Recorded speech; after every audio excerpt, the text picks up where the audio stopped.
వాళ్ళు ఏదన్నా ఒక ఫేక్ కంప్లైంట్ ఇచ్చినా గానీ మా వాళ్ళ మీద 5 నిమిషాల్లో కేసులు కడతారు.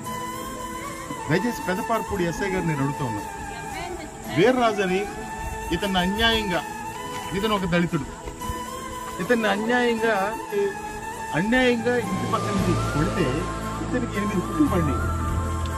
8 పుట్టులు పడితే ఇప్పుడు ఎస్ఐ గారికి నేను 15 సార్లు ఫోన్ చేస్తే ఈ కేసు కడతారంట, అవతలంటే ఈయనంట వెళ్ళి రేపు చేయడం కదా. ఇంత అన్యాయం అండి, ఇంత అన్యాయమైన పరిపాలన జరుగుతుంది.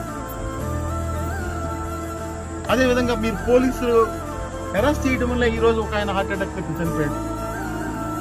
ఇదే ఎస్ఐ గారు బందర్ నుంచి కారేసుకు వస్తుంటే ఈయన గుద్దేశాడు, ఒకళ్ళు గుద్దితే ఒక ఎలమర్ర ఒక ఆయన చనిపోయాడు.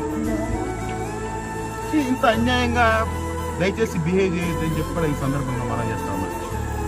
పోలీస్ హెరాస్మెంట్ ఏదో అధికార పార్టీని చూసుకుని చేస్తే తప్పకుండా పోరాటం చేస్తామని చెప్పి కూడా మనం చేస్తాం.